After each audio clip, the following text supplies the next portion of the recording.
Alrighty, welcome everyone. I'm Teeaboo, and I am here for Dandadan, Dandadan, Dandadan, Dandadan, Dandadan, which has been running through my mind since I watched it, because of course it has. It's freaking amazing. It bowled me over and blew my brains out both ears and maybe some other nostrils and things, and that was a hell of a first episode. It was tight. It was thematically resonant in ways that have only kind of percolated and become more apparent to me as I've spent time with it and let it sort of sit.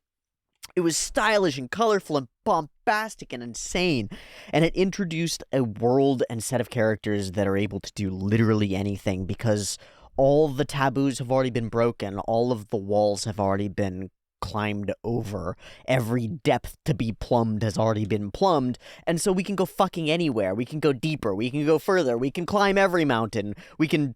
What are the other lines of that song? I actually don't know.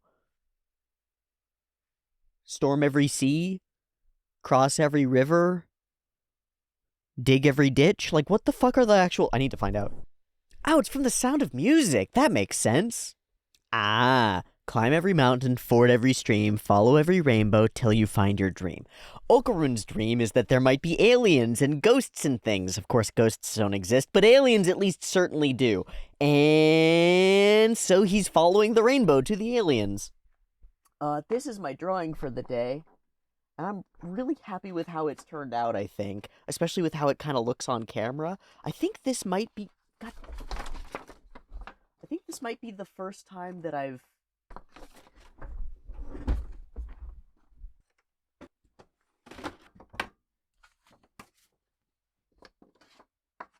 Fuck yeah. Oh, that's so much better. Okay. I think with the exception of some, like, graphite scribbly stuff, this might be the first time that I've filled up a whole page with color, and I think that the black on the outsides makes the whole thing fucking pop. It's really cool. Anyway, I didn't turn on the camera before I started drawing that, because I just sort of sat down and was like, I want to draw a UFO! And then that spilled out of my hands, which is really neat, and felt really good to do. It felt like, I was still experimenting with the markers and stuff, but after doing this the other day, I felt like I actually had some understanding of what I was going for. Like, I was able to make a little bit of a mental model of how I thought it would look, and sort of navigate some points where I thought that the drawing was going to be busted wrong in some ways, like the outlines that I did on the outside of the edges of the UFO beam thing. I thought they were going to ruin the flow of the whole thing, so then I decided to pivot and make it have the sort of outliney parts on the outside, and it ends up looking fucking great too. So that's pretty cool to me. I like that I can see the development happening inside my own brain as I'm performing tasks over and over with these different tools and forcing myself to use the tools in weird and different ways. It's neat and has nothing to do with Dandadan. Except that Dandadan itself is a really interesting creative work created by really interesting creative people who've obviously gone through like so many more levels and stages of iteration through their art and understanding of how to convey stuff that makes it such a complicated, interesting, overwhelming thing, because it's like compressed genius. And that's really why it has so much density and weight to it, and why it knocked me over in just the first few seconds of the first moments of the OP, because it's compressed genius. That's what it feels like. It feels like years and decades of storyboard skill to the maximum, art and color design to the maximum, perfect animation, three-dimensional shapes and character faces in reality to the maximum, the CG portions that we experience to create landscapes and spatial stuff to the maximum, big, crazy, inky, flowy stuff to the maximum. Every single piece of the first couple minutes, and the whole first episode, honestly, of Dandadan are like the best that it could be compressed down into like a single deliverable. And that's what makes it, to me, so hard to kind of wrap my mind around, because it's almost as though every scene that appears on screen, I'm looking at 10 years of work. I'm not, obviously, right? But there's a feeling that's kind of like the feeling that I get when I watch something like Redline, that's like, this is compressed genius. Redline, we know what happened there, right? We know that Madhouse as a studio got together and we're like, we're going to invest an immense amount of time and money and effort into a thing that's probably never going to pay itself back. It's just never going to be worth it. We're doing this as an art project as such. And we're going to spend 7 years to compress 7 years into an hour and a half, whatever, 2 hours, whatever the movie is. And all that time is smushed down into that thing. And when you experience it, it all gets delivered to you and it all expands inside your brain. And it takes up all of the space, like freaking packing peanuts, you know. And suddenly my brain is completely filled with Dans and Dandadans. And so this past week has been like a little bit chaotic. I've missed a couple of recordings, and I'm actually recording this episode a day late because I've been all over the place. And the only thing that I can really like that justifies that is that I watched the CSM Reze movie and Dandadan, and my fucking neurons are fried. Absolutely fried, because they just tried to process like a decade of stuff in half an hour.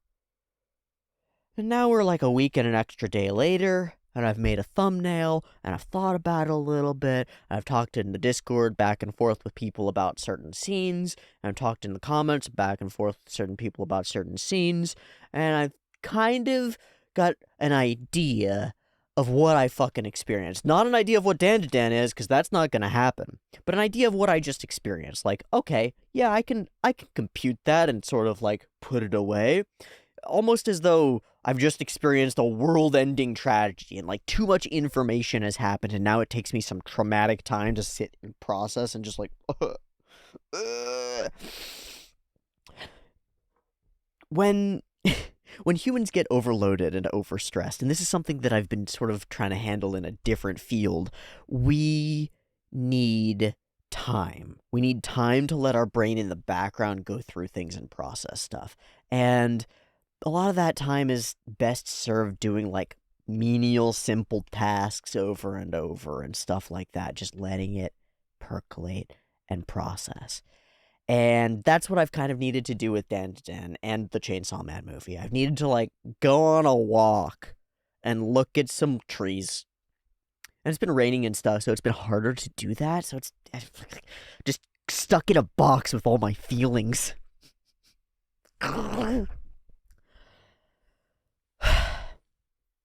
I think that maybe Dandadan is meant to not be a thing that's processable super easily, yeah? Meant to be something that kind of rocks you, kind of fucking insane. I think the best comparison that I've seen to it, and a lot of people have made some comparisons now that I've watched the first episode. A few people have blossomed a little bit and opened up a little bit about what they feel like Dandadan is, because I talked in the first episode about how people generally weren't spoiling the premise, and that made me think that the premise was probably pretty weird. The best comparison that I've got in the second set, post watching the first episode, is Furikuri, because it has a similar vibe of, fuck everything, we're gonna blow your goddamn mind right now. And this is going to be the craziest roller coaster you could possibly experience crammed into this episode runtime. How you can extend that kind of energy beyond the handful of episodes that the original Furikuri has, I genuinely don't know, because I don't think it's been done before. And so I'm ready here to witness it. I'm ready to witness. I said it before at one point during Dandadan, like, all I can do at this point is witness. I'm gone. Maybe that was during the CSM movie. They're kind of brain farted together inside my mind space. Sometimes all you can do is witness. And doing what I do, I have like a duty or a responsibility to do more than witness, to like experience and analyze and have thoughts about a thing. But sometimes that's legit not possible. Sometimes all I can do is witness and experience. And then maybe like a week or two down the line, we'll figure out what the fuck I felt like that meant. And I think that's going to be a consistent pattern in Dandadan, that I'm going to witness a thing and be like, what the fuck was that? And then next week we'll talk about it and figure out how it actually shakes out. I don't have any particular things that I want to like deep dive into about the previous episode, besides this sort of overall take situation where I'm still percolating, still trying to frame out how I feel about Dandadan, still trying to talk it through and figure out if there's a place to put it. I don't think there's a box in my set of boxes, all the boxes that I've ever built, all the boxes that I have, that Dandadan fits into. And I think that's a really wonderful thing, in part because one of the things that people have said consistently about Dandadan is that what genre is Dandadan? Yes, I like that. But also because boxing things up is counterproductive. Putting labels on things and believing that you are capable of labeling everything is counterproductive. Oh, man, how do I like get the perceptual switch here to flip? Finding a thing that's really difficult to categorize, a thing that by its nature eludes categorization, as though if you were to try to draw out the bounds of the thing, it would spiral out of those bounds on its own. It's like, well, shit, it doesn't fit those actually. I think objects, artifacts, art like that is really powerful, really important, because it tells our complacent, categorizing, comprehending of the world, believing that we are, that wasn't a good sentence, minds, that their categorization systems are actually fallible and wrong. We go through our lives in a world that appears to us as a conglomeration of objects that we understand, and relationships that we comprehend, and things that we have labels and boxes for. And because we have those labels and boxes for things, we're kind of able to interact with the world. Like, this fits into a particular box for me. It's a mug. You pick those up, you drink out of them. The fact that it fits that box means that I know how to interact with it. And on one level, that's perfectly good and absolutely necessary for basic survival, existence in the world. But on another level, it is a series of chains and weights and shackles that keep your creative mind from seeing what could be, from perceiving connections between things that you don't have labels for yet, for possibility, for unknowns. When you exist in the categorizing box-shaped mode, everything that you see sort of fits itself into all your boxes, and all the things that don't fit into the boxes kind of disappear. Like, you name it to tame it, but you also name it to give it space and importance. And when it doesn't have importance, it drifts away, it disappears. You might notice this if you're in a space of your own that's become messy over time. Certain things are there, and they're part of your mental map of the space, but those clothes on the floor have disappeared. They're not a thing anymore. They don't fit in a box. They don't fit in a category. And so they just sort of drift to the outsides of your perception, and they just sort of hover there. And they're having an effect on you. They are existing in your space. You're seeing them. They're weighing down your, like, spatial cleanliness and stuff. They're changing your perception of reality. But they're not really there to you. The stuff that fits in boxes is. The stuff that you interact with to make your food is. The stuff that the book that you're going and reading, or the computer that you're going and playing games with, those exist, but the stuff on the fringes disappears. And the same is true as you're walking through your life existing and stuff. All the stuff that doesn't fit into your little boxes goes away. The stuff that you've denied the existence of, or haven't figured out how it fits your perceptions of reality, it falls away. And you can see this in people who have, like, a really negative set of boxes, kind of. The whole world fits itself into their negative boxes. Everything is a tragedy. Everything is a terrible thing that's happening to them by behest of somebody else who's cruel and miserable, right? Everything fits their boxes. So there's, I think, a real value to breaking people out of their boxes, to, like, enabling you to see things that you aren't able to see because they're on the outsides of your perception.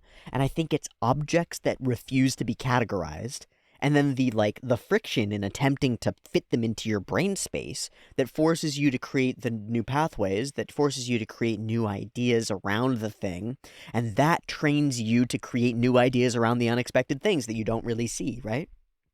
It trains you to notice, to open your eyes, to open your worldview and see the things that you don't expect, the things that you don't already have labels for and already understand.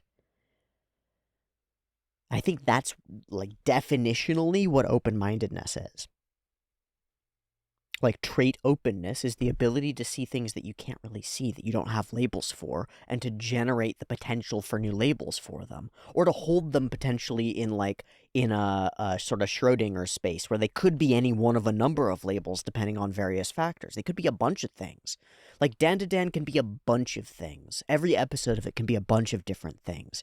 The characters individually can be a bunch of things. Each character can be a nerd and also a monster, right?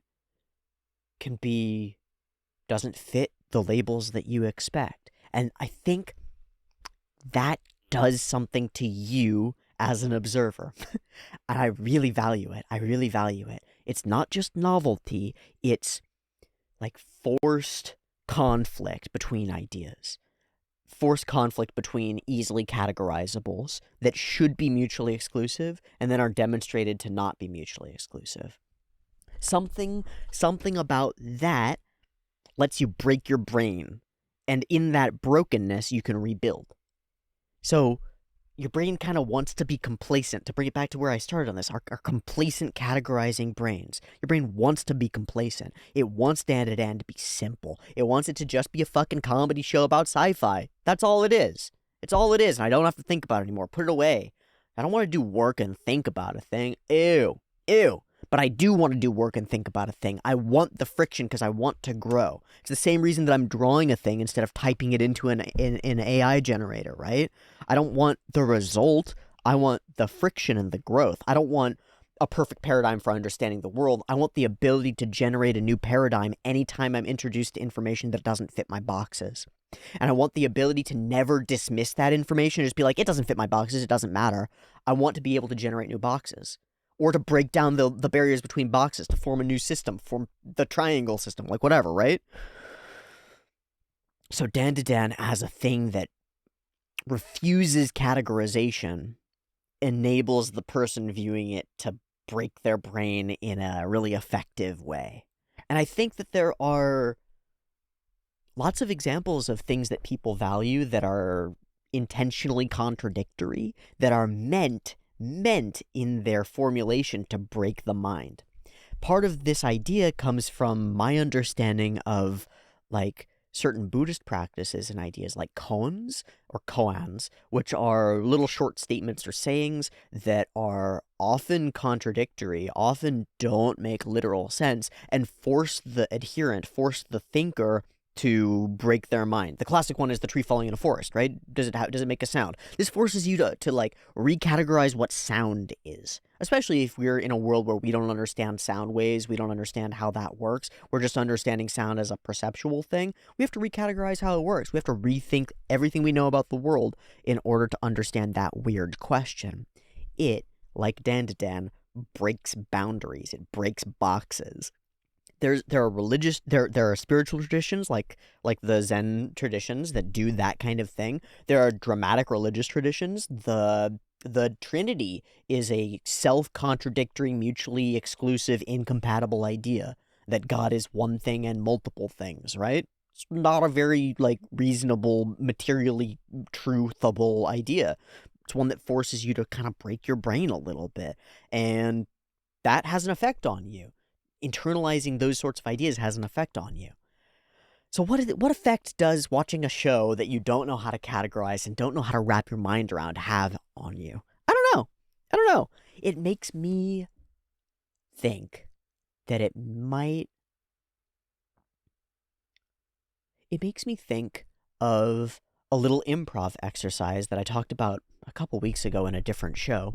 The exercise is really simple. Just go around your space and point at a thing and name it something that it isn't. Aardvark. Potato salad. Redwood tree. Capybara. Grapes. Spaceship. Okay, I challenge you to go do this in your room. Do it for 30 seconds, right? Do like 5 things. Look around you. Are the things around you brighter or darker than they were a couple minutes ago? What about the outlines of things? Are they more clear or less clear? When you look at the objects in your space, are they more distinct from each other or less? Or not at all. Maybe it's had no effect on you. From what I've read, the source that I got this from, and my own experience applying it, and the couple of people that I've talked to in person about it, mostly things get brighter. The lines between things become a little bit more crisp and clear. The ability to differentiate between objects becomes a little bit more there.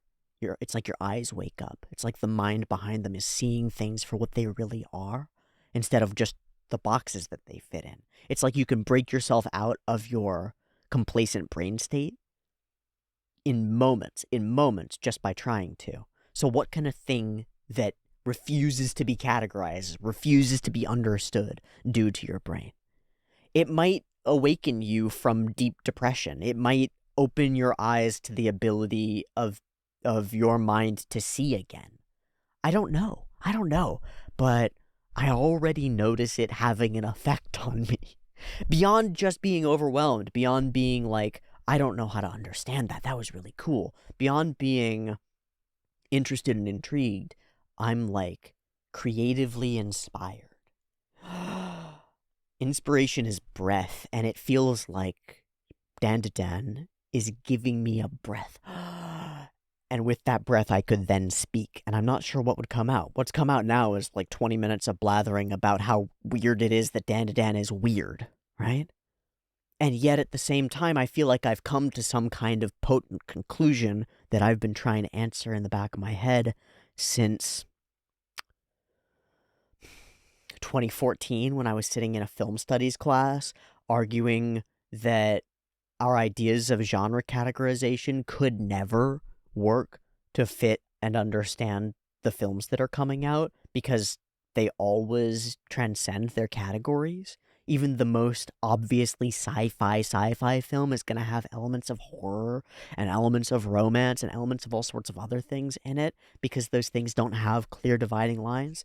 Like, this is a thread that I've been on for more than 10 years and didn't realize it until Dandadan broke my boundaries a little bit. It's a cool show. I like it. Let's watch it. How about that? Let's watch the cool show that I like. And I'll shut the fuck up now, and we'll get goddamn good and ready and get to it. Thanks for joining me, and thanks for putting up with my blather here at the beginning. I'll put a timestamp so you can skip that shit if you want to. And I know that some people love it and some people completely don't care, and that's totally fine. I love the blather, and I love trying to work through ideas in this format. Let's go ahead and watch some Dandadan, shall we? Okay, so I've got episode 2 of Dandadan up and ready to go, using the same subs as before, even though there were some flubs, but nobody's recommended a particularly better subtitle set for me. If there is one, let me know, and maybe I'll switch to it. We have just left our characters in the wake of the exploding UFO that they brought down with Momo's newly found psychic powers. We have left our characters still needing to fix Ken, his whole situation, and having just found out that his name is Ken, and that he kind of might be Momo's fated love, is the implication here. Like, he's the one, and he's that guy. So let's see how we proceed from here. I figure we gotta go deal with Turbo Granny somehow and find some way of balancing the humors inside his body, because he has a dick-chomping Turbo Granny inside him now, and that needs to be converted to, like, power that he can control. I fully expect this to be utterly insane, and also I have no expectations, because you can't. Let's watch Dandadan episode 2. Up and ready to go. 2 versions, picture-in-picture in the description, timer on YouTube, early access on the Patreon, beep beep timer to count you down. Let's go.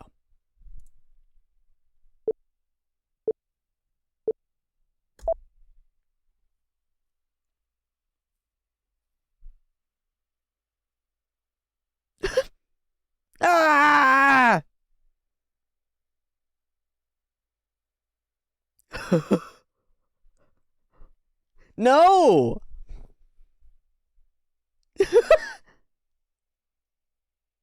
Oh, did she just throw him? With psychic power?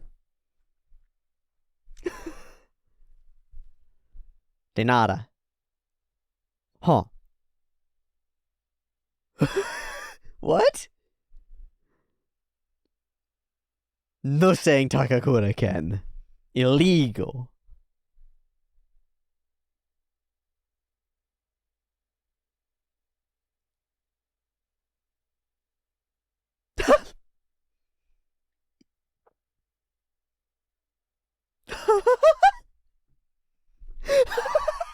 Not anymore. No, it isn't. Don't just give in that easily, man. I really love the manga panels that we're doing here.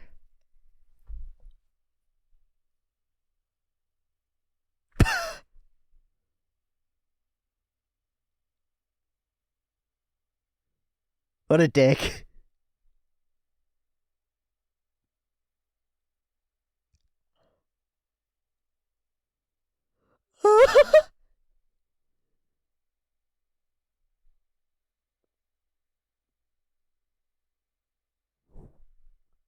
Oh. So are you chilling? You chilling during the day? Maybe we could talk to your grandma. Maybe we could talk to your grandma.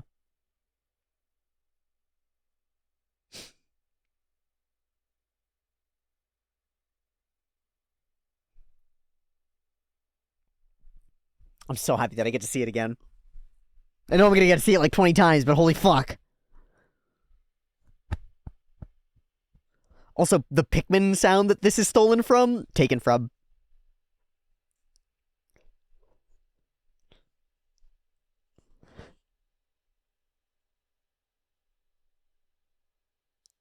Incredible.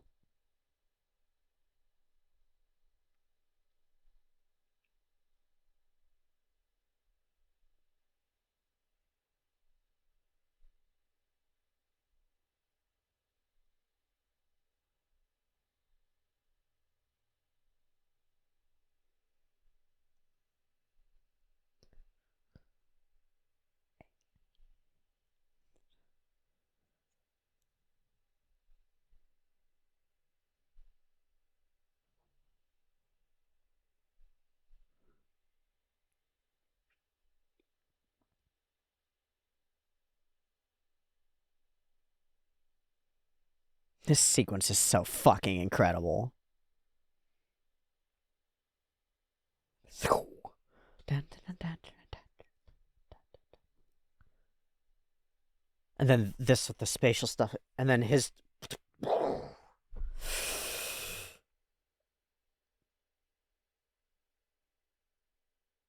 A part of me wants to go and trace the like cut where he's like flying forward and swaying and.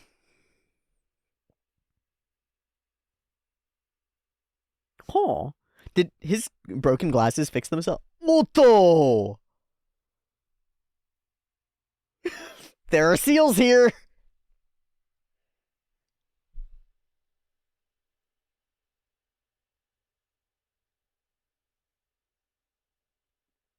Looks like this place is protected from spirits. Hmm. Kekkai!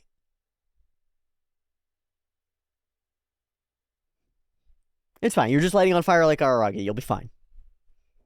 I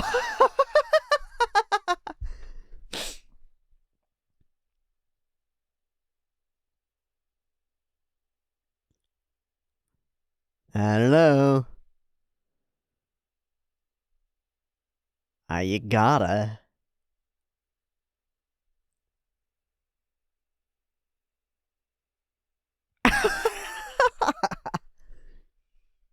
Yay! There might be another one.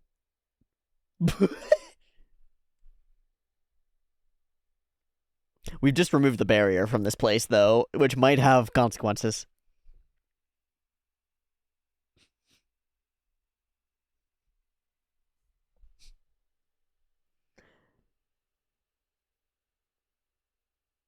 It's a beautiful perm, dude. Oh, the cat.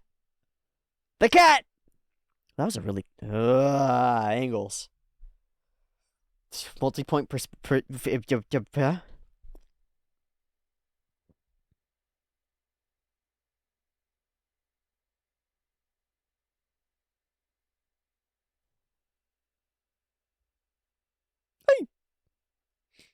Kentakakura. Aicha. The curse, though. Wait, why did he get cursed when he? Did she have to keep an eye on him? Yeah, okay, that's what it is. She's actively suppressing his curse. That's what it is. Okay.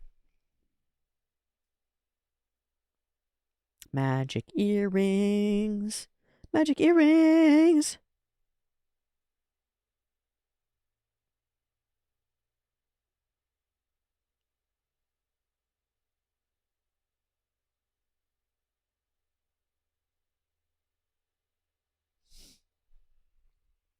Granny ate it.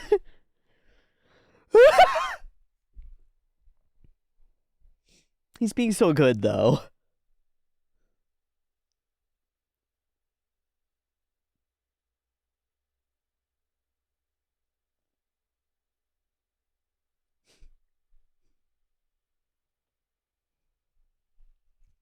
Somebody said like a Ken doll.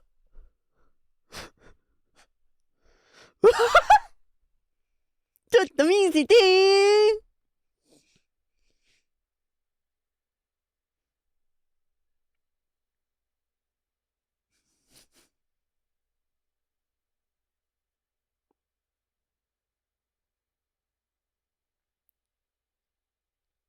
Challenged you?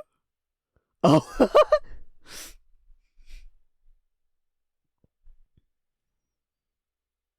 Damn. He knows, though.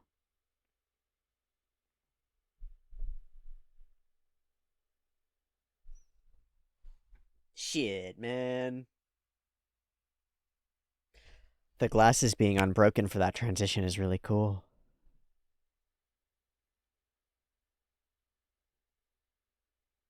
Yeah.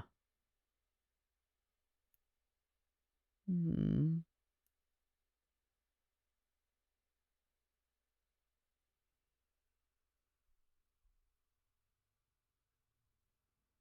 Hmm.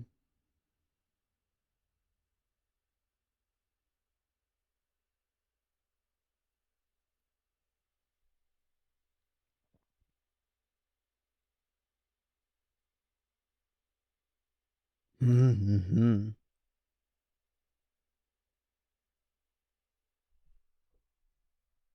Just got him there. We're building the glue here between them.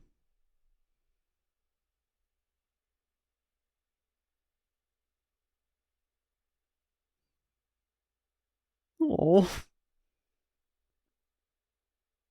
What's normal, though? Oh, yeah. That's really cute. The fuck?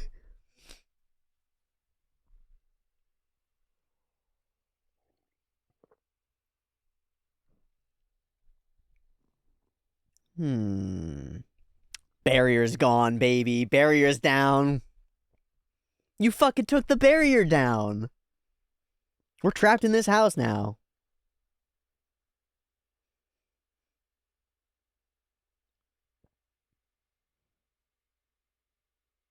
Hello. Bingo.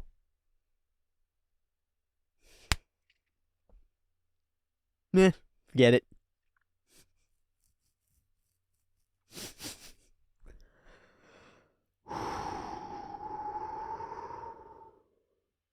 Yeah, if he's inside it.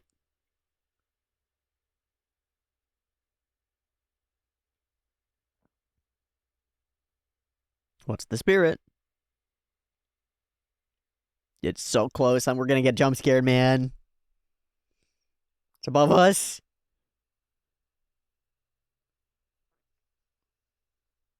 The barrier. What the fuck? We are walled in.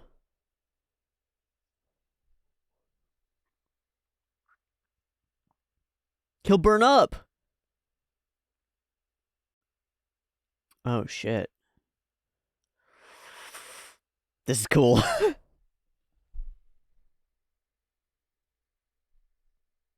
Otto. Otto.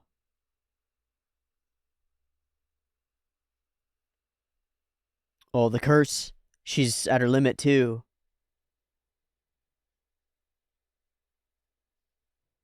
Oh, maybe it's not that. They're both bleeding. Maybe it's the spirits doing? Ugh, that's really cool looking. Full grayscale.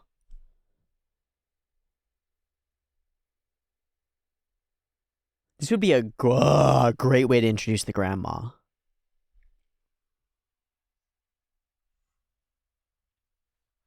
Fuck that.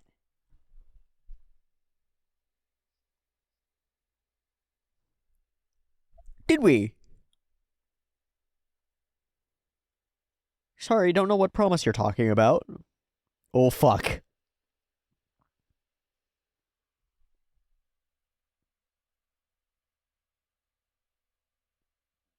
God, that's an awesome monster. What the hell?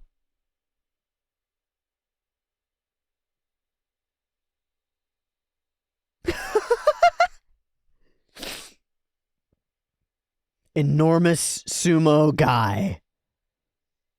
Ooh, just by the wind?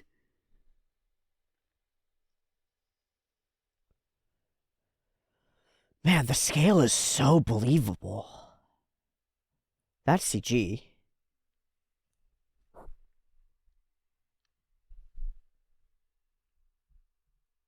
What? Are you an alien?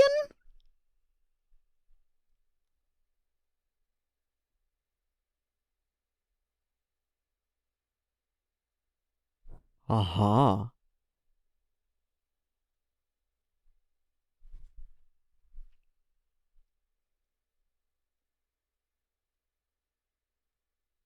Okay.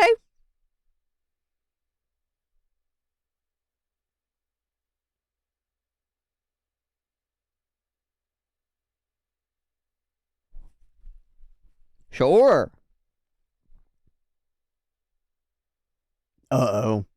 I was thinking breath weapon. Oh, no. They could be from the same...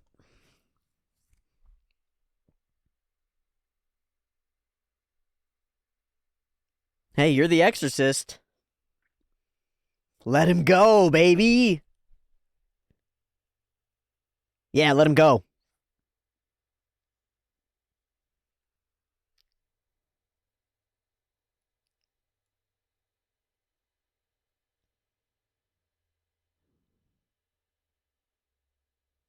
Oh.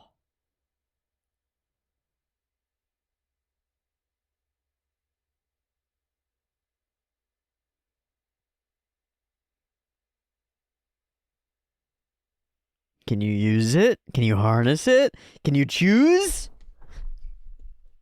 Can you do something, Okarun?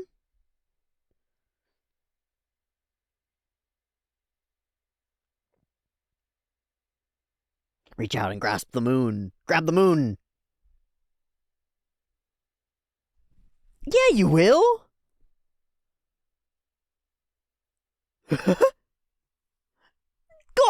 Nice.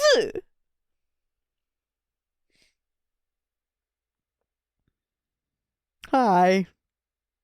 Do it.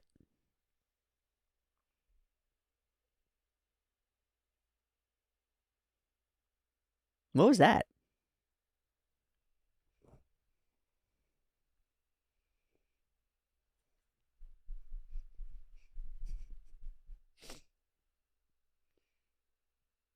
The eyes being the highest highlight in the thing is really cool.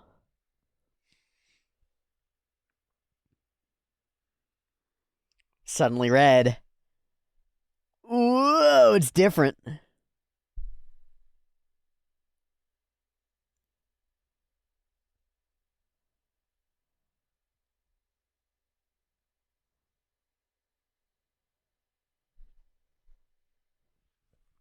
And he emerges!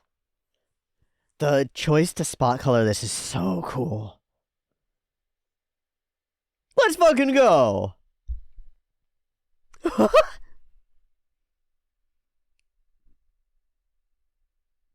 Yo. Yo. What the fuck?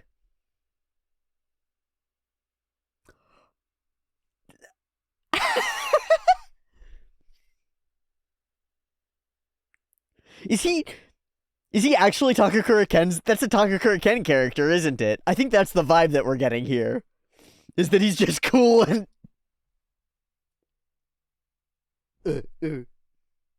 he'll be fine. He'll be fine. He's dope as fuck now. Let's go. Are you Araragi posing?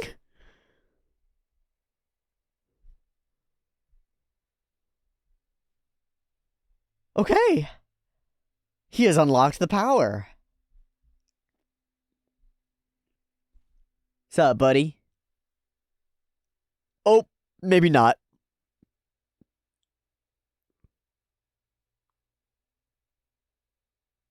Uh-oh. Maybe we don't have it.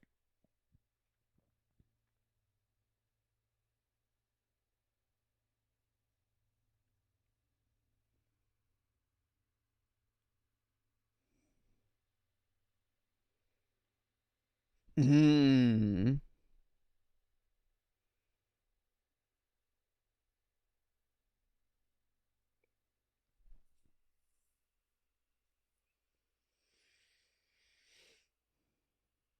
Together?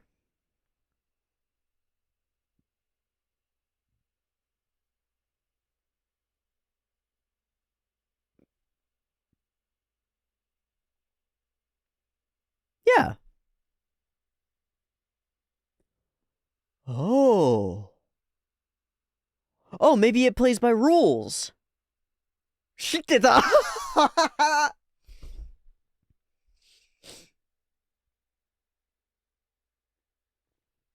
That's really cool. Ugh.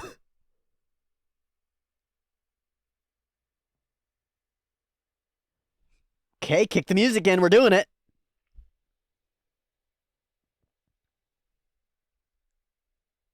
Whoa.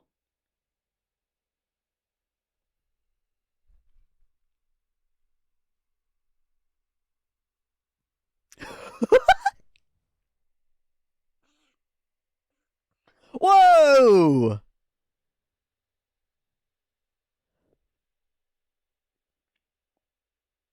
Oh, fuck.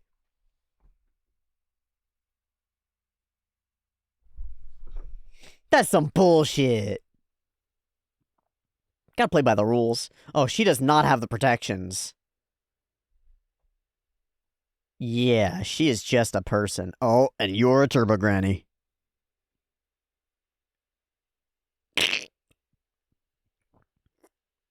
What?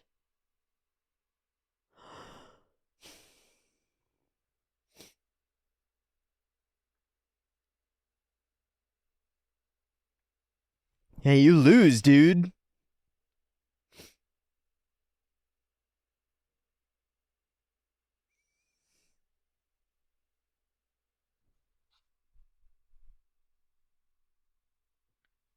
All right, Momo, you'd go off.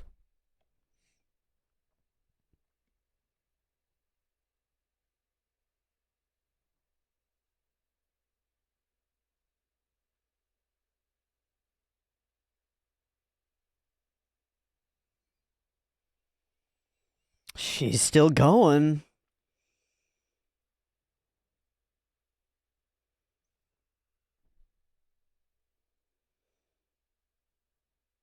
Oh, she wanted her back against it?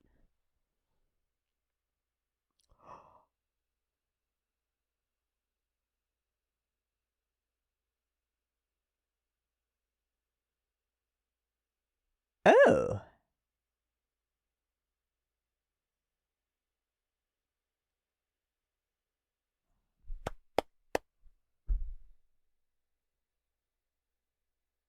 What fun problem solving. Whoa, that's gorgeous too.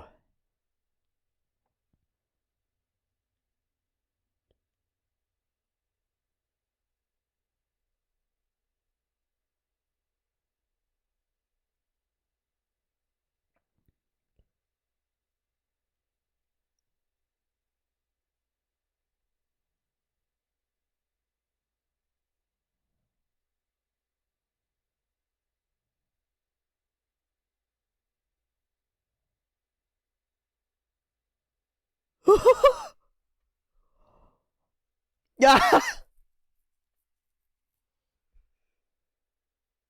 You can't help it, man.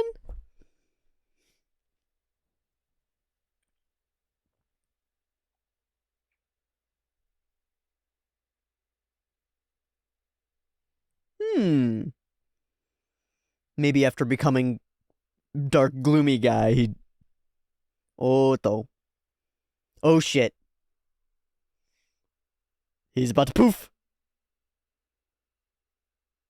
Yeah. Are we gonna show it? Oy!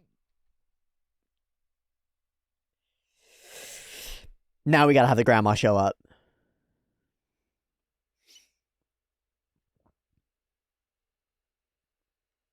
Oh, that was cool.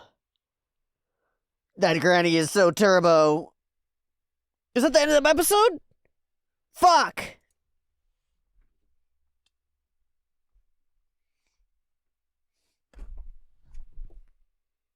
Almost that entire episode was in black and white.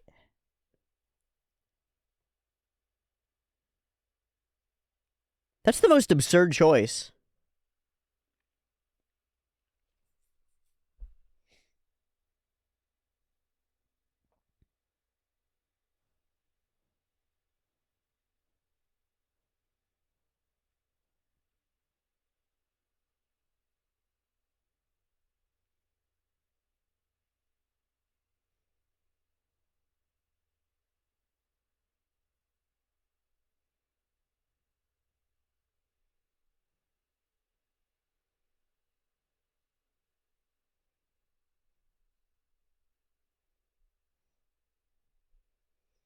I was really hoping that we were going to meet this cat character.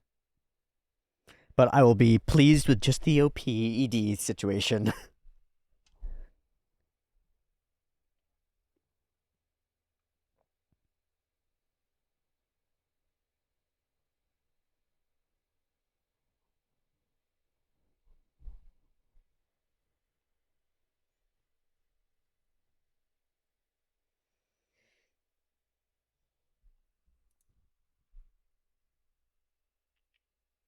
Oh.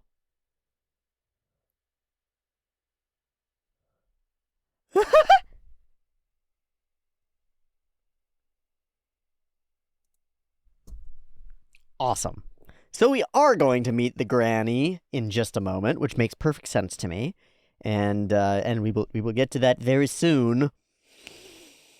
How much of this episode is fully in black and white?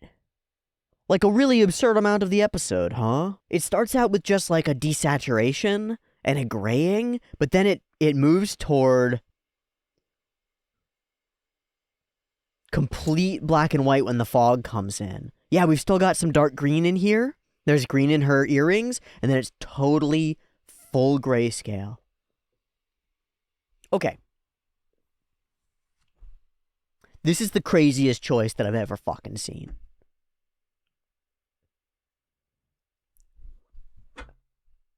Going back to episode 1.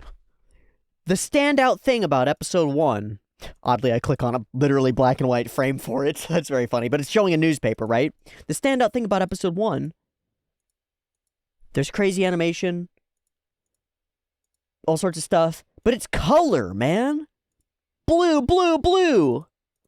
Red, red, red, yellow, yellow, yellow. And then in the end sequence, blue, red, blue, red. Fucking blasting colors. I felt like I got spray paint on my eyeballs in episode 1, right? Episode 2 is grayscale. That's such a wild choice. everything has to accelerate. Everything has to get bigger. It always has to get bigger. It always has to ramp.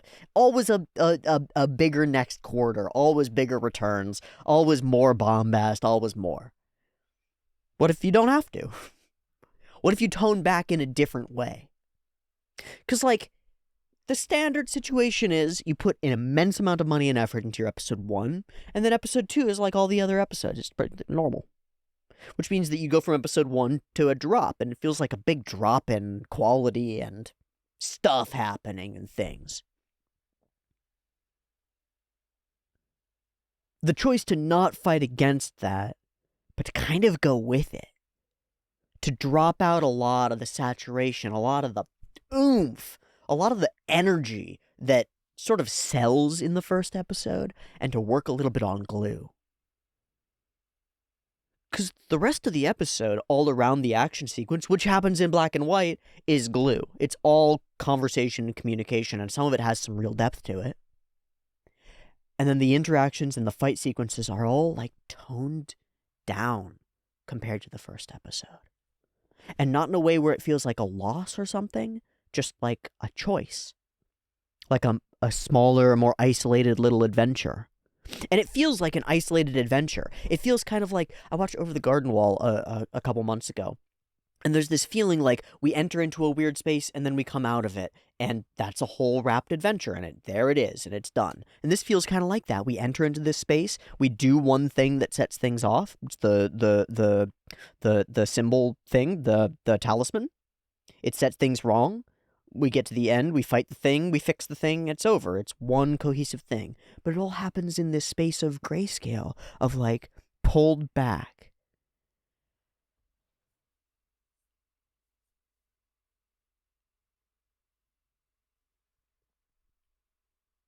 I love it.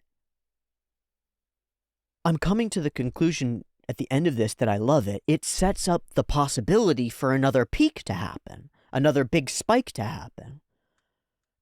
Instead of being like, spike, spike, spike, spike, I'm bored, we're staying, everything's monotonous. Spike, drop, spike, drop, spike, drop. Now we're on a roller coaster and it's exciting, baby.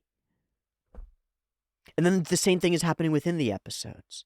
There's an intent to drop away tension and energy and stuff, and to make it flow together with lulls that make the incoming explosions of color and the spot coloring moments when it actually appears really cool.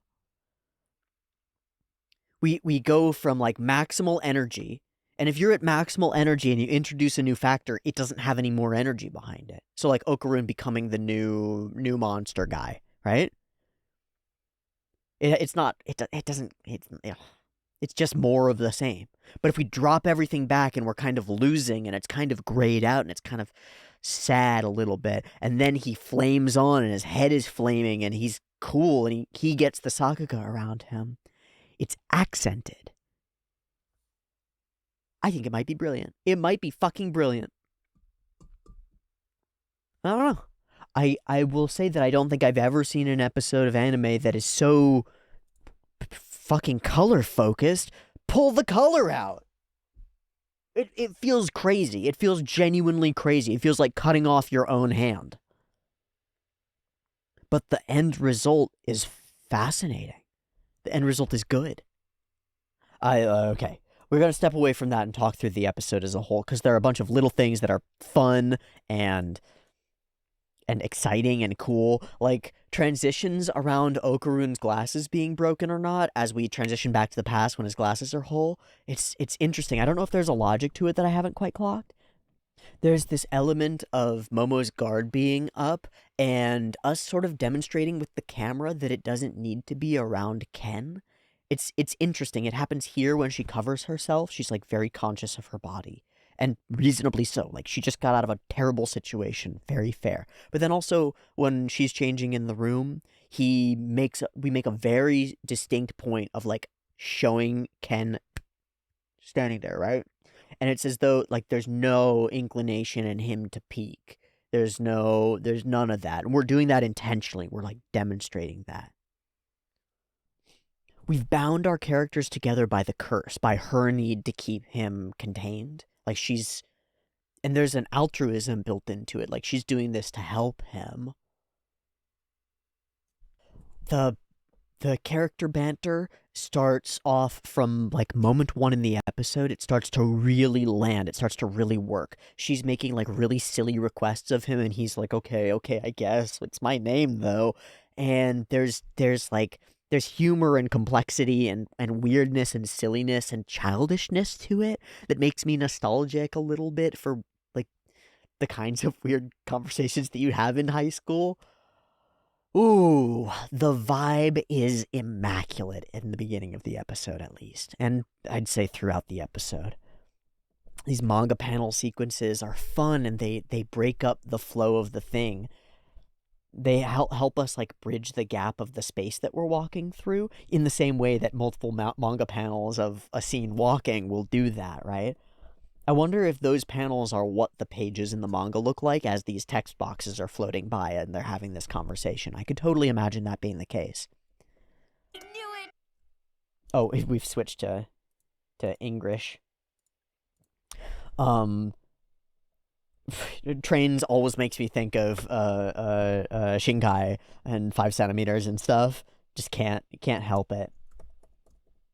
There's something else about these sequences. I can't remember if I mentioned it in this show, or in a different show, but there's something. Oh no, it's probably in Dungeon Meshi. Something about these sequences has a little bit of an almost a Wes Anderson-y kind of feel. He'll sometimes glue scenes together where we'll have characters in a scene over here, and then they'll walk through like paper cut backgrounds of like gondolas and things to like, or we'll follow staircases and stairs and steps, and we'll be walking up and down stairs and like weird things, and then we'll enter into a new scene in a new location, and it's like we've glued them together without them actually being anywhere near each other.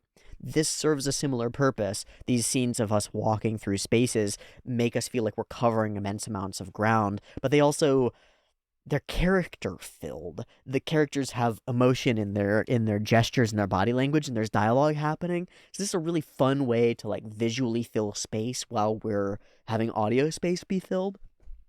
It's cool. It's cool the way that the show plays with where we are and how we're observing where we are.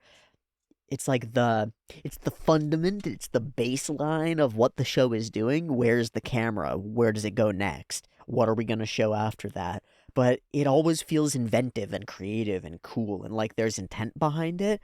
And I really like that feeling. I like that feeling a lot. Ah, sunlight, sun bright. No more turbo granny tonight. Some gorgeous looking scenes, very obviously like traced over real locations for lots of them. Dandadan, dandadan, dandadan, dandadan, dandadan. Fucking crazy OP.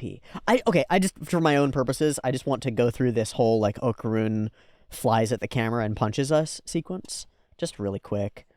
I need to understand.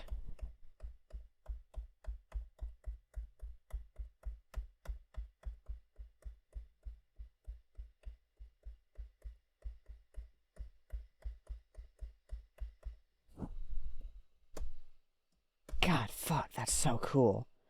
Shit. Fuck. So it looks like that's gonna be his hairstyle now, huh? Huh. Okay. To me, this reads as like an awakening of the inner monster. It's a classic sort of trope pattern. You've got a nerdy, uncomfortable with self young man who has no attachment to his own capacity for like action, changing stuff, breaking things, making mistakes. Like there's a violent beast that is still mostly chimpanzee in all of us, and I think, how do I frame it? By and large, society rewards repressing it and punishes engaging with it. But then at the same time, if you repress it, you lose agency, you lose the power to exert yourself in the world, stuff like that. So like a lot of stories deal with the balance inside the young man of the monster and the person, right? The human compassionate soul who cares about things, and the monster who wants to kill and destroy and gobble weenies. But the version of him is like such a weird twist on this. He's super depressed and blue and goes like yo all the time and has like a particular kind of weird attitude. I wonder what the twist is here. I don't know how to read it at all. It feels like we're playing in the space of, well, like, here's an understandable, comprehensible, frequently told, categorizable story. The young man awakening to the beast inside and harnessing it and controlling it. I mean, that's like guts, right? But then twist, he's a depressed loser? Like, maybe. I don't know what the twist is. I don't know what the amalgamation is. I don't know what the story is here or the character, but I like it. It rhymes with reality, but then it has a joke that comes after, and I'm uncertain of what that part is. Hair 1, normal. Hair 2, poofed. Hair 3, kind of spiky and cool a little bit. Yeah. Grandma's really hard on guys, so be careful. I wonder who this character's gonna be. I wonder what that grandma's gonna be like. Whoosh! Instantly on fire. And it's so cool looking.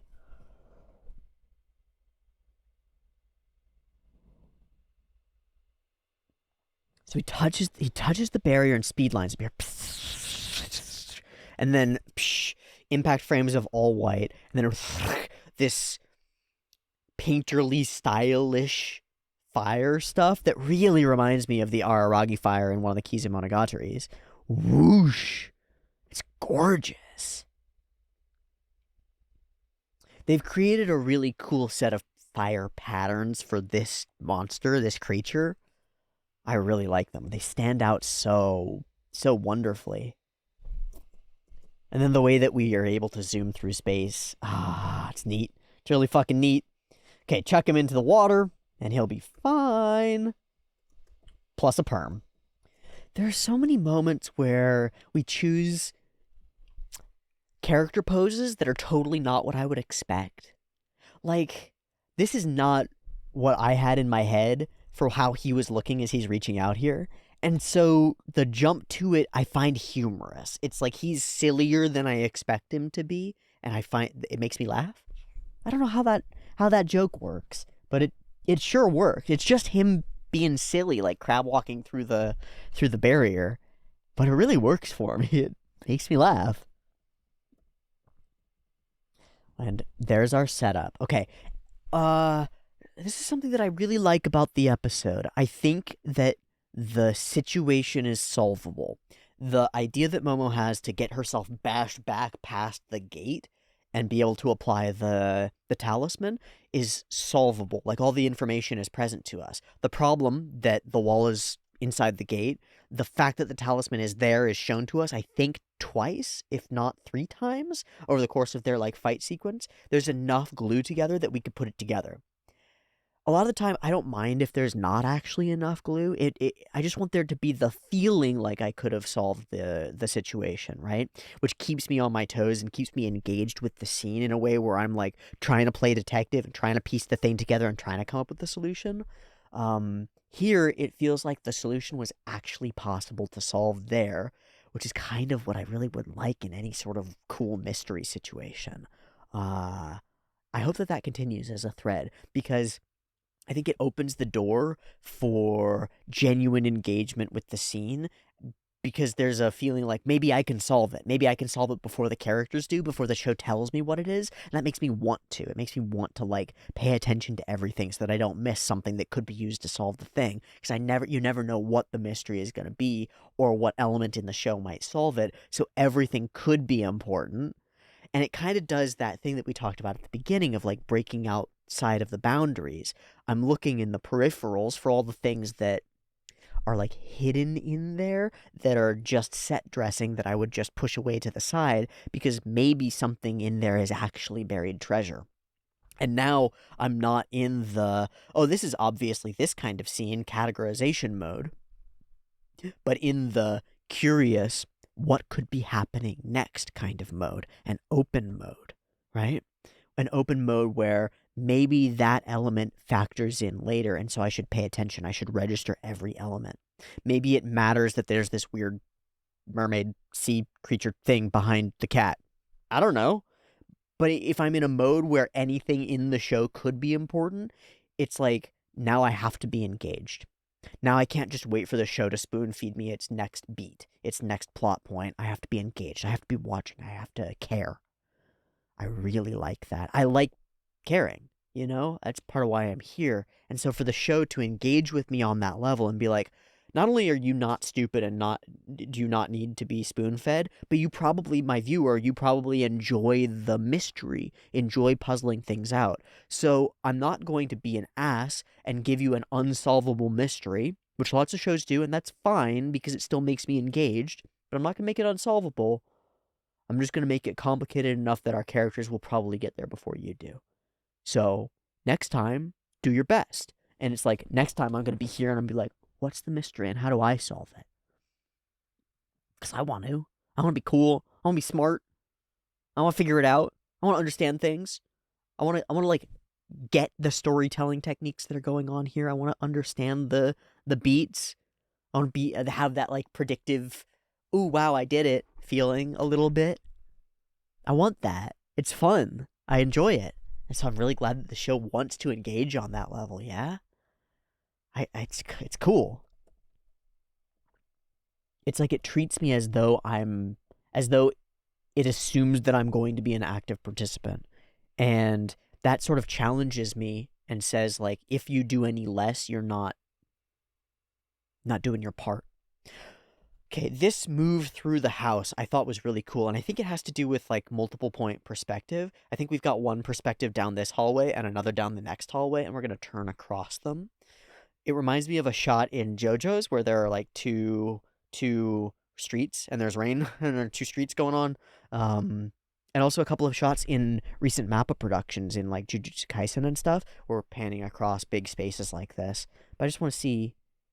Yeah, we vanish over there, and then we vanish over here. It makes the whole internal space feel really kind of warped and twisted and super big. It's kind of cool. I also get the feeling that this is a mansion. This is like a huge courtyard, house, manor, place thing. It's kind of freaking cool. Excuse me, yeah. And it feels like it feels like wonder at the size of the house and stuff. It's gorgeous. So then he stands at the door. I'll change so you close the door. Boom. And then he immediately opens it because he's out of sight. And this gives us that additional layer of, like, she's covering up. And reasonably so, right? She changes up to look cute. I really like that she doesn't change and then all the scratches on her are gone, you know? Hollywood movie style. A little bit of consistency there. So this moment, she's already finished changing, but he's been told that he should cover his eyes, and he's going to do it until he's given permission to uncover his eyes. He wants to be a good boy. I think this is the most like obvious thing about him over the course of this episode. Whether he's actually capable of it or not, or knows how to do it or not, all Ken seems to want is to be a good boy, right? He just wants to be good. He doesn't want to be a jerk. He doesn't want to, he doesn't want something from her. Yeah? He doesn't have a motive. He just wants to be here and to, not lose this potential friendship. Yeah. So we sort of, we show that here, and then we have a bit of a tell portion as we talk through his logic and the situation that they're in and how it feels.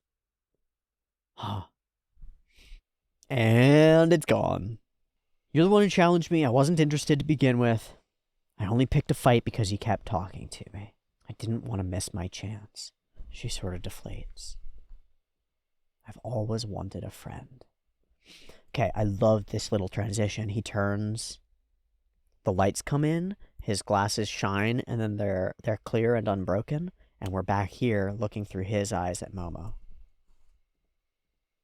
So he runs after her and brings the UFO book. That's why I desperately started talking to you. But in the end, in truth, we are too different. We live in different worlds. I'm not good enough for you, yeah? You're too cool for me. You're not someone that a person like me should be talking to. A lot of layers there, right? An assumption about who I am, assumption about who she is, assumption about the inability of those two things to connect, and assumptions about what she wants, which is what she's about to call him out on. And it's like the exact right thing to call him out on. This premise that we are divided somehow by being in different worlds, being in different classes or cultures or spaces or something, is a genuine barrier that real people really let prevent them from doing things that would totally work.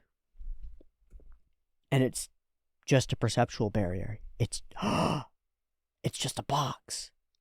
It's just a categorization box. I go in this box, you go in this box, and people in this box don't talk to people in this box, not ever. But the boxes don't exist. The lines that you've drawn are wrong and false and don't exist. We introduce you to a circumstance where you're forced to recognize that they don't exist. That Momo completely fills and overflows from whatever box you try to put her in. And so does Ken. Oh. I'm sorry that I roped you into this. When this is all over, you can just ignore me again. So fucking annoying. You assume how others feel and jump to conclusions without asking. Well, he already knows. He already knows he's not good enough. Why try? He already knows. He already knows that this is a mug. Why use it for something else? Things fit their roles, and they stay in their lanes, and they follow their paths, and the world is deterministic, and you don't have any choice. Yeah? You just stay in your box and do the you things. You don't have to do that. The world isn't deterministic. You have choice. Watch. Choose something. I know that's sort of silly, but like, people spend a lot of time arguing about whether or not they have free will.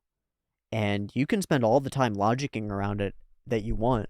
But if you want to, you can go and do something incredibly stupid right now that you had no inkling that you were going to do before it.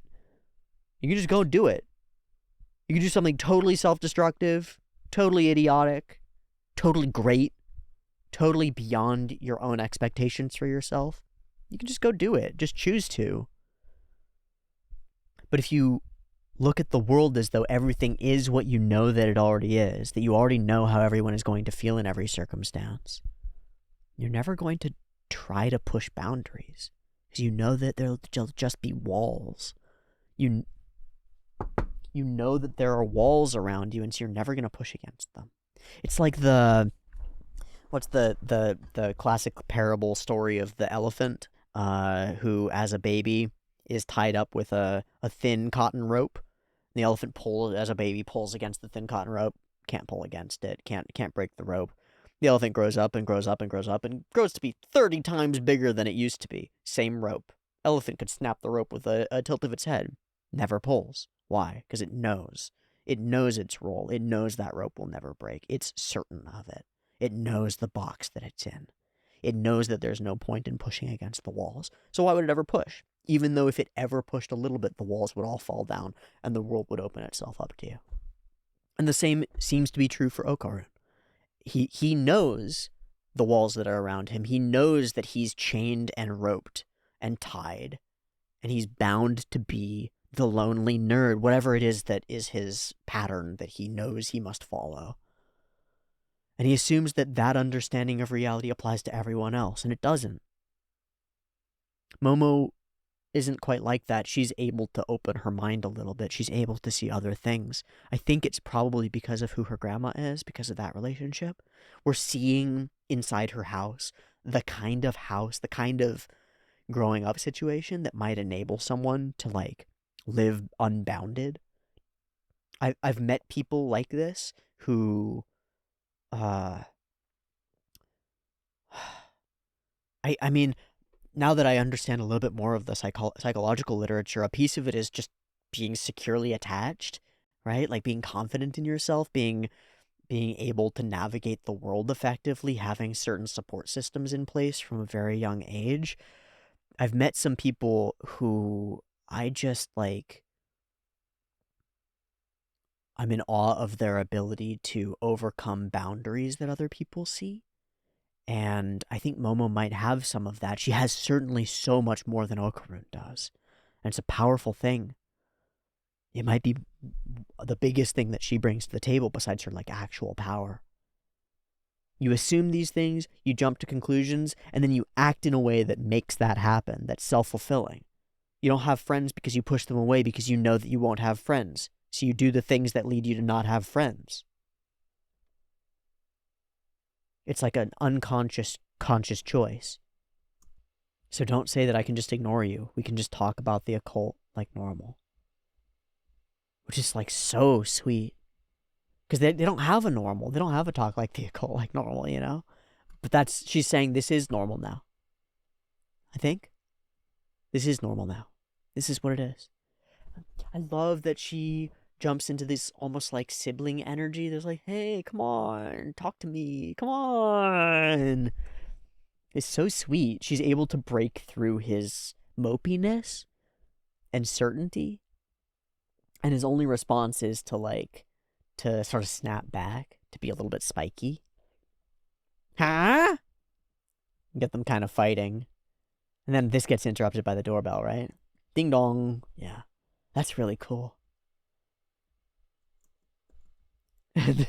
We smash them together here. Yeah, they're definitely not going to be in love or anything. The subtle turn and then the little zoom that we do in here. Suddenly we're in horror zone. Wah. There's a monster at the door. It's because I took the talisman off. What a great setup. It's okay. Color. We come around the edge. The darkness. Pfft, walls. That's so freaking scary. We can't get out. Walls everywhere. Darkness and fog. And then nosebleeds. She's reaching a limit too. Okay. And then it's all black and white. And it will remain black and white for multiple minutes until he spot colors to red with his eyes. I want to see the first reveal of the alien. And I think the white point, like the highlight white point of the alien's eyes is brighter than anything else in the scene ever. I think it's the brightest point that we have, and we have pitch black in the darkness of the fog to create our like full contrast spectrum.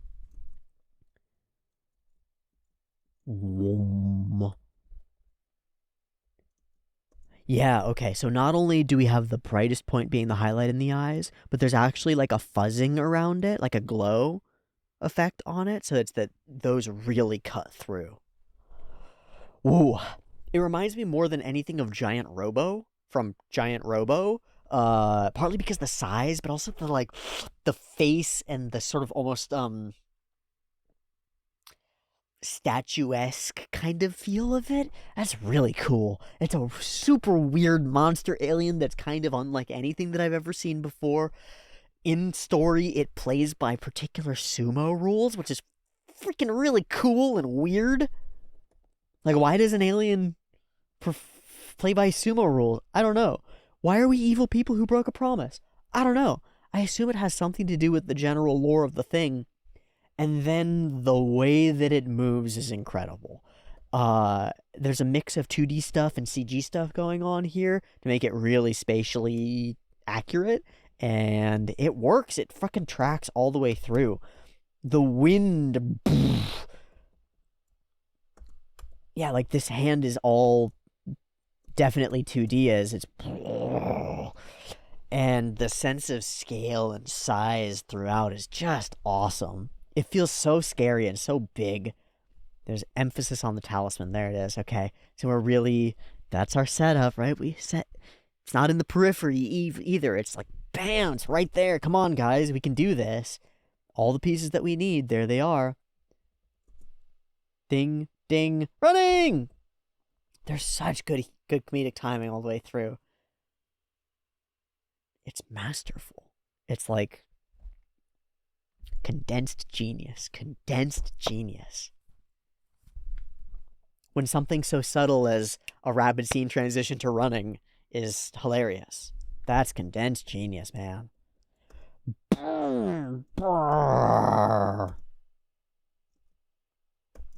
Wow.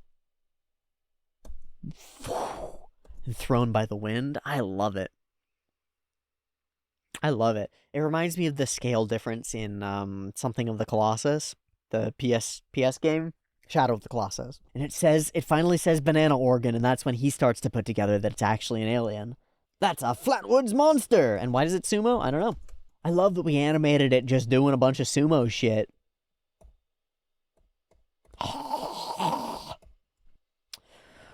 Okay. In the dark, in this little cubby, we reach our sort of low point of the episode. She's holding him back and can't completely hold him back. What a pain, she says. And he spends some time staring out there and staring at his hand and realizing that he's holding Ayase back. Do this very subtle rack zoom or rack focus, which sort of puts pressure on him. It puts us inside his mind progressively. When we flip here, he looks at the hand. This is classic shonen stuff. Here you are looking at the devil in your hand, right? You gotta use it. You gotta use it or the person you care about gets hurt. But we don't have to say any of that. We just tell it. We just show it. Again, the show, it expects us to understand what's going on here. We're not stupid, and it knows that, and it's fucking cool about it. So, he says, I will fight. As straightforward as a thing could be. And he turns around and he actually looks fucking cool here. Release the curse. Give me the chance. After all, I'm not afraid of aliens. And there's no time to plan any further. Gotta release the curse. I'm not sure if I can do it right. Okay, let's do it anyway. It's our only choice, right? I just want to see the scene. So we hold this pose. It's a cool angle for a cool character that he isn't yet. He's taking the pose of the character that he isn't yet, and it's kind of cool. It's like you take the stance of who you're trying to be. And maybe you become them. First color in minutes. Red. His cloak and coat changes. The hair begins to ripple. It grows.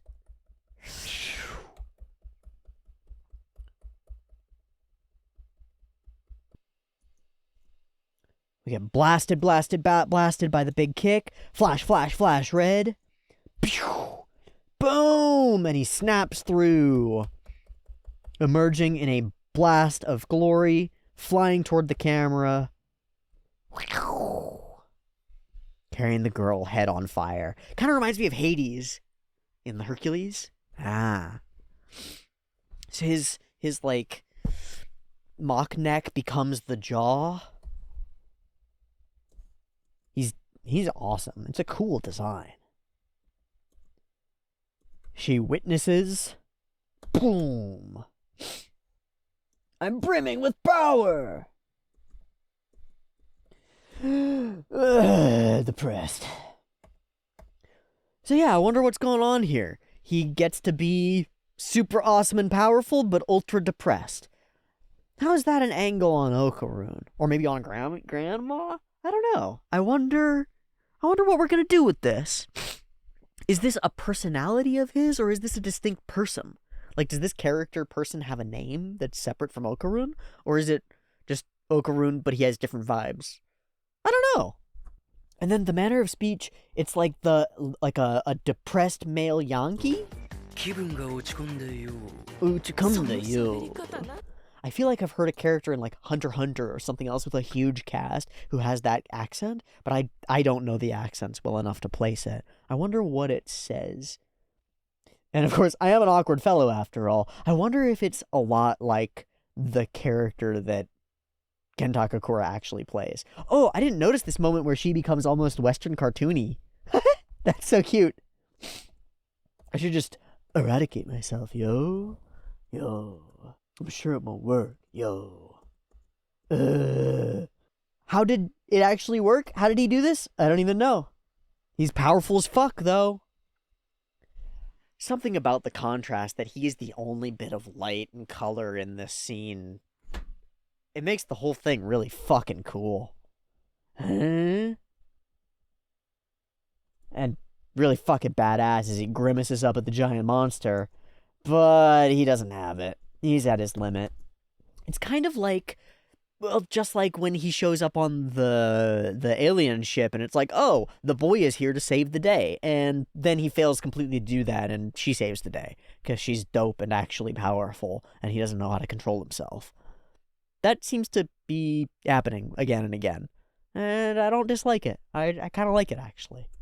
I like that. Well, it's such a trope for the emergence of the new power to be the thing that solves the thing, and suddenly our hero is capable of fixing everything with his punch that's magic, and it's not. He's not. He can't do it. He doesn't have the capacity. He's not in control enough, and it's Momo's willingness to take some hits and strategic, like, thinking, honestly, that lets her solve the problem, solve the puzzle of the fight. Huh. Oh, that's awesome. Boom. There's some CG 2D hybrid stuff going on here that I don't know how they did. It's melting! We did it! Nope. It's fucking bullshit is what it is. But she gets where she needs to be. I think I like something else about this moment. My mind, when she starts getting beat down, goes Deus Ex Machina. Grandma shows up. Grandma comes home. We don't do that. We don't, and we didn't last time either. We didn't Deus Ex our characters out of these bad situations. We put them in a bad situation that's planned out and carefully orchestrated to be solvable. And solvable through effort and intelligence. Yeah? It's like we're setting up a pattern so that we're kind of coming to rely on our characters, or coming to believe in our characters' competence. Momo's especially. That's cool. Boom! And then there's this flurry of punches that's really cool. I guess it's not that cool. It just feels really cool. If it keeps up, you'll die! No worries. I did what I had to do. So then she, like, manipulates him and throws him around and brings him to the outside of the gate so that he doesn't burn up when she puts the thing back. Because otherwise he'll burn. So there's an emphasis on his safety, too. They're really working together as a fucking super team. That's so cool. Bam! And then the thing, and then... And what a shot at the end here. I wonder if this is directly from the manga. I wonder if that's what it looks like. It's really cool looking. We emerge victorious, safe, and kind of okay. But with ISA fallen over, Turbo Granny is unleashed on the streets! Some really cool animation of the inside of Turbo Granny's horrifying giant jaw mouth that eats weenies. And we're gonna need a grandma to show up in order to fix this little problem. He is such a scrambly little creature. Aw, what a scrambly guy. So now we got a Deus Ex grandma, yeah? Yeah. Okay. For an episode 2, this episode does the unexpected to me. Which is that it takes the incredible highs of episode 1 and very intentionally pulls back from them to glue our characters together, to build some of this background feeling like I believe in them, individually and as a pair, in their friendship and potential romance. It tells us little bits more about Momo and her history and her house and stuff, and it does a lot of that telling without telling, by just showing. And then it does another crazy, chaotic, awesome alien scene that manages to, like, not try to one-up itself, but instead pull back. And in a more understated way say we can still deliver. And we're going to deliver on the core themes, the core action moments, the core beats of the thing without the crazy colors and without the total insanity, with a little bit more toned down. So what I feel now is like total confidence in the show. That it can nail its emotional beats when it wants to, that it can reach those peaks and those highs of episode 1 when it wants to, and that it will deliver on those when the time is right.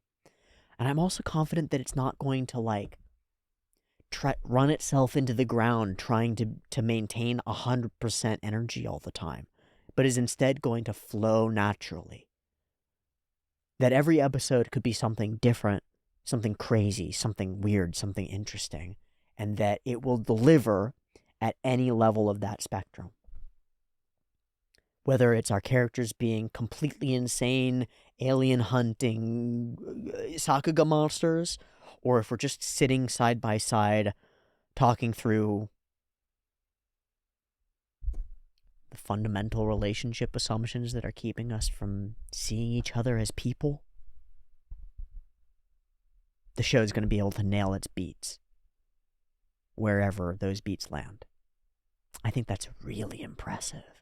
And for a show that people claim to be able to span multiple genres, every genre even, it's absolutely necessary.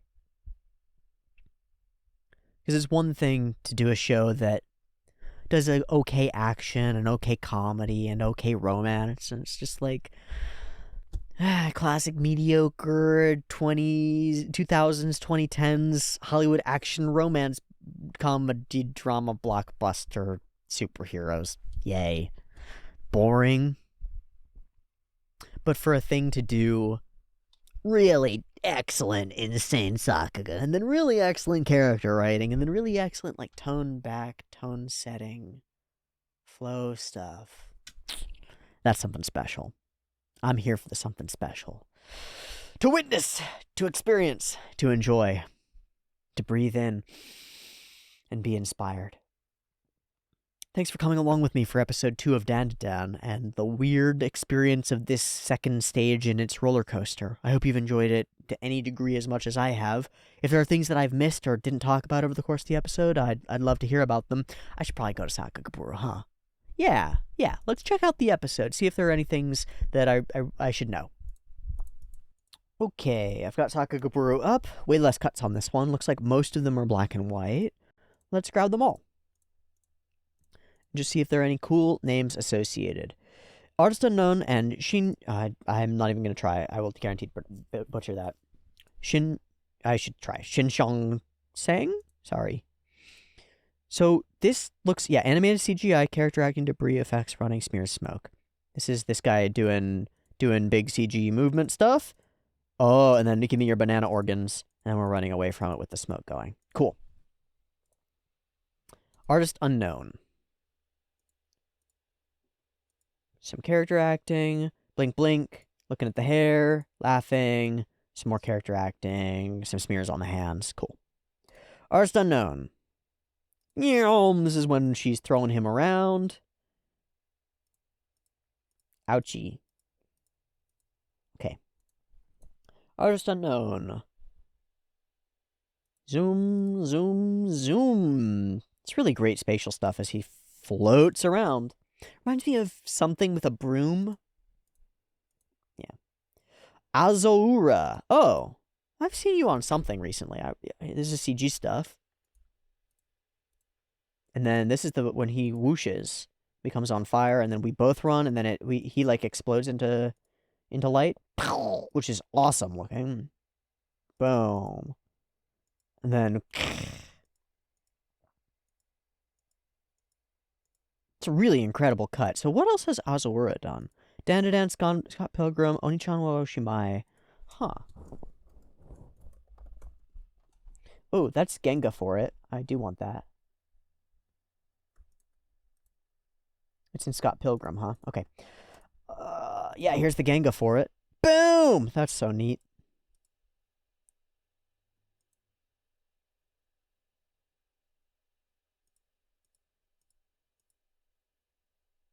Whoa. That perspective shift is really cool. Okay. Momofuji. Momofuji. Oh, this is the initial transition. Okay. And then into that cut. What else have you done, Momofuji? Oh, okay. That's the thing, is Momofuji was responsible for a bunch of cuts in the first episode. Yeah, this one in particular. Some of the standout cuts in the first episode. Okay, and then finally, Takeru Noda. Morphing animation seems to be inspired by Yasunori Miyazawa. Really want to see animation for that glasses part. Yeah, this is where he morphs into the... Oh. That glasses part. Holy shit. Yeah, I didn't even clock that. That's incredible. And then warp. That's so cool. And then this... Wow. Osama ranking. Wait.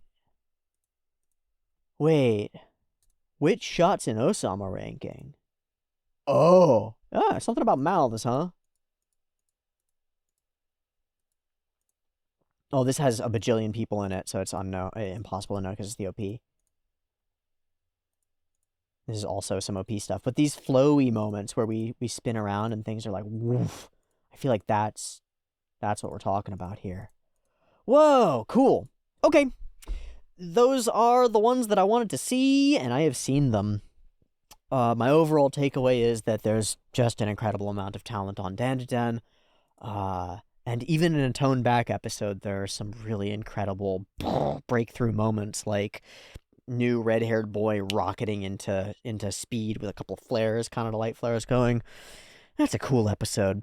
Weird, cool alien monster. Awesome development between our characters. Growth and change for both of them in terms of their ability to use their powers. And another conflict at the end that needs to be solved in the next episode. Perfect episode. Perfect second episode to follow up an incredible first episode. I'm really excited to see what episode 3 brings next week. And we'll wrap there. Thanks so much for watching Dandadan along with me. I'll see you next week for episode 3. Much love. Peace.